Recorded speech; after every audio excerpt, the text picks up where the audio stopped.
During the Packers-Bears game, we just got... Turn it back the other way, yeah. We'll try to good. We'll try for the 18th time. We'll wait for people to come by here. Inactives just came out about 15 minutes ago. It's about what we expected, I would say. So the Packers had 10 players questionable. Of those 10, only 2 are not playing, and it's the 2 we kind of expected. Zach Williams and Evan Williams and Zach Tom. I combined them. But the big news is Christian Watson and Josh Jacobs are playing. Yeah, that is the first and foremost. We were watching Josh Jacobs in pregame warmups, going through his progressions and going through, just trying to get up to speed. It looked as though he was explosive. It looked as though he was ready to play. And, the whole thing with Josh Jacobs has been anytime he's been questionable and they've almost left it up to him, he's played because that's the type of player he is. So Josh Jacobs is going to play. No Evan Williams, no Zach Tom. No Evan Williams is big because that means Zane Anderson, who's typically special teams, of course still works with the safeties, is going to be taking his role in the safety spot. In terms of Zach Tom, Jordan Morgan taking a lot of reps this week at right tackle. However, we saw in the Broncos game, Darian Kennard came in for Zach Tom to finish out the rest of the game. And so we could see a mix of the two at right tackle, although I would assume Matt LaFleur would want at least a little bit of consistency. Yeah, and it's interesting because Kennard was questionable too, and it was like, man, if he can't go, what are they going to do? And Matt was asked, I believe, Monday of this week, without Zach Tom, because we kind of figured he wasn't going to play, if Kennard had to start, would they be good to go with the jumbo tight end stuff that they've done? Because Kennard had done that. I wouldn't be surprised if then maybe Morgan becomes the jumbo tight end because they only have 2 active tight ends in this game because Josh Wiley is out. So John Fitzpatrick and Luke Musgrave are the only 2 tight ends. Josh Jacobs told us this week it's harder for him to not play, to watch on the sidelines than it is to play. There was some question because he didn't practice at all this week. He had practice, at least in previous weeks, limited a little bit. So it was questionable. The Soldier Field turf isn't exactly the best. This dude's a warrior. He fights through everything, so I'm not surprised that he's But he's done that before where he hasn't practiced for most of the week, if not at all, throughout the week, and played. That's in his nature, right? He's a gamer. He's a baller. This guy is going to be on the field if he can be. Nothing's going to stop him.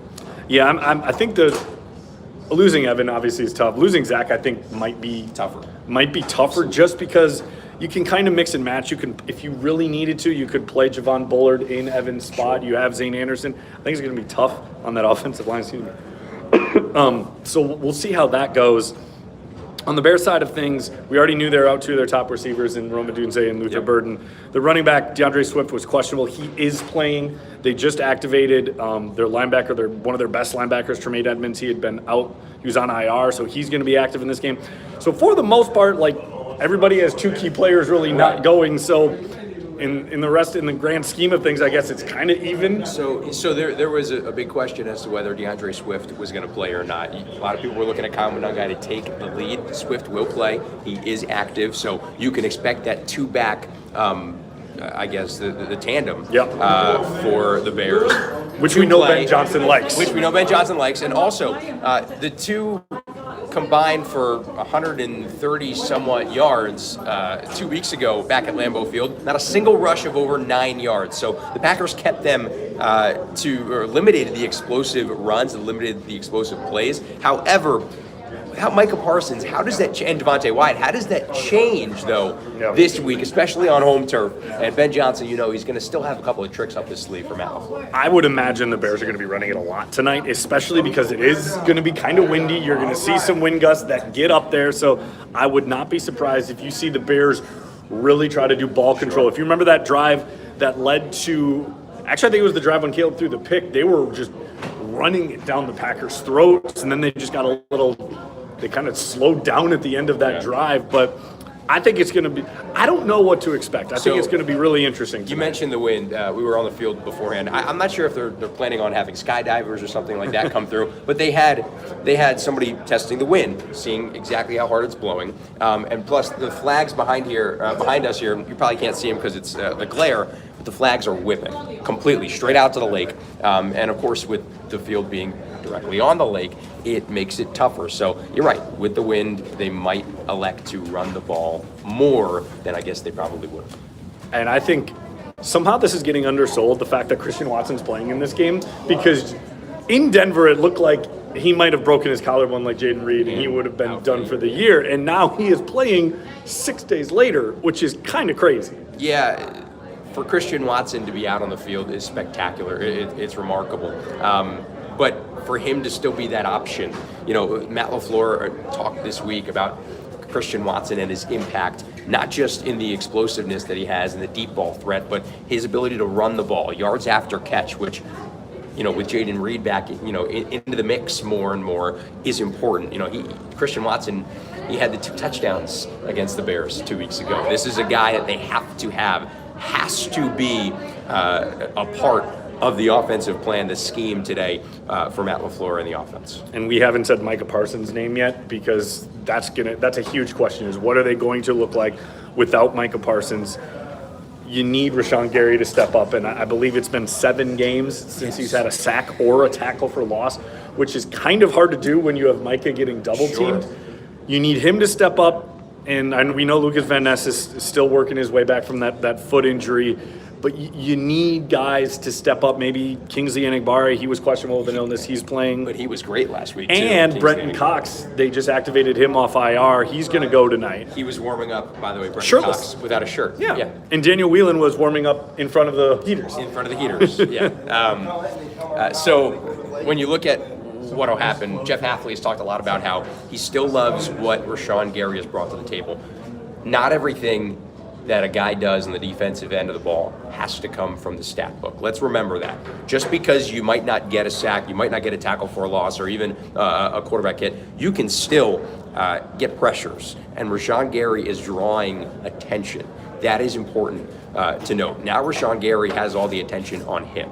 So without Devontae Wyatt, right, without especially Micah Parsons, they're going to have to rely on him. And this is a big year for him, because there's a chance with the size of his contract that the Packers might have to offload his contract and move him somewhere else. This is a chance for him to either one of 2 things. 1, prove that he wants to be here and that he deserves to be here with this team, or 2, prove to another team to say, okay, I'm worth everything. This is the type of game for the top spot in the NFC North that you need to see top tier Rashawn Gary.